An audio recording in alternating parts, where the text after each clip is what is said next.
Hi, my name is Julio Robles, and I am a member of the Andover Baptist Church. And in the next 5 devotionals, I will have the immense privilege to look with you at different encounters of Jesus with people who lived in the periphery of the Jewish society. Why would this be important? I am originally from Peru, but I have lived in the UK for many years now. Over the years, I've had the opportunity to go home on holidays to see family and friends. In some instances, I have also had the opportunity to visit new places in Peru. In one of those occasions, I visited an old hacienda house built in the time when Peru was a colony of Spain. Now, that beautiful building, and in a way, a majestic building, operates as a hotel. The whole compound comprises of mainly 3 buildings, all around a small square. At the front of the entrance, there is what was the main manor house, with accommodation for a large family and guests. On the right-hand side, there is another building that was used for administrative offices, where the main affairs of the farm were dealt with. And on the left-hand side, there was a small Christian chapel that was used for when the family that owned the hacienda wanted to have the religious ceremonies like the occasional services, marriages, baptisms, etc. The colonizers at the time used African slaves to work in the farms, so it was quite normal for the African slaves to walk around this small square. However, they had to follow strict rules. One of them was that they were not allowed to go into the Christian chapel, presumably because the owners didn't want for the expensive ornaments that were kept in the church to go missing.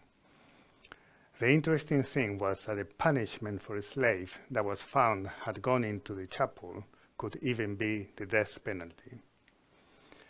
When I heard that, I thought, what a contradiction to have a building that is supposed to be in a place that should help us get closer to God, and in this case became a risk of punishment for someone at a point maybe even losing your life. Nothing so contrary to the message of love and unity that we find in the gospel. I strongly believe that we can appreciate the essence and the depth of the message of Jesus from times when he encountered people from other cultures and nationalities.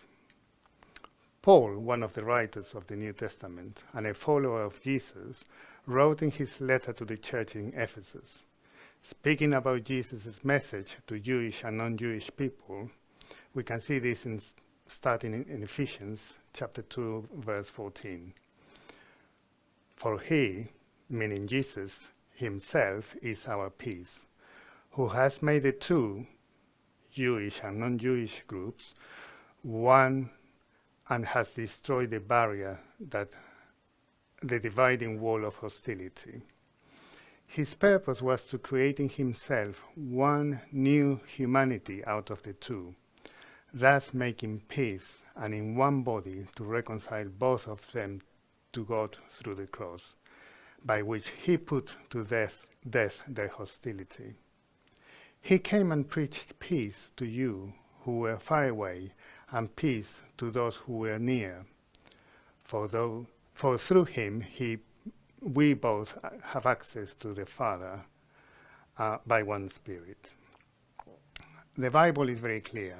When we are left to our own devices, we often not only create barriers between ourselves, but this is also followed by hostility. Such was the case for the African slaves in Peru, who wanted to see inside the chapel in the manor house. In this respect, God's plan for humanity is very different. It is to bring peace between God and humankind on one hand, but also at par with that, God's plan is to bring peace between men and men, men that otherwise would have antagonistic relationships. I find interesting that Paul does not say that Jesus wanted the non-Jewish to become Jewish, or vice versa. It definitely does not ask for the non-Jewish people to become Jewish, or the other way around. He simply says that Jesus, through his sacrifice on the cross, has made the two groups of people one. I think in his writings we can see that each culture has an intrinsic value.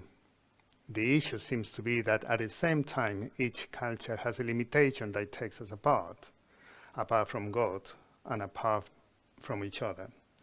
Jesus wants to break that barrier and make us live closer to God and closer to each other. In the following days, I would like us to explore different instances when Jesus encountered non-Jewish people. In looking at these encounters, I would like us to explore how these people that were in the verge of society would have found Jesus' message of peace.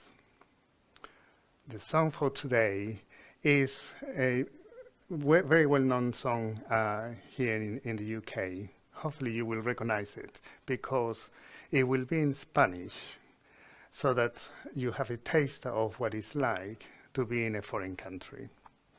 The link to that song is in the description at the bottom of this video. Thank you very much for watching.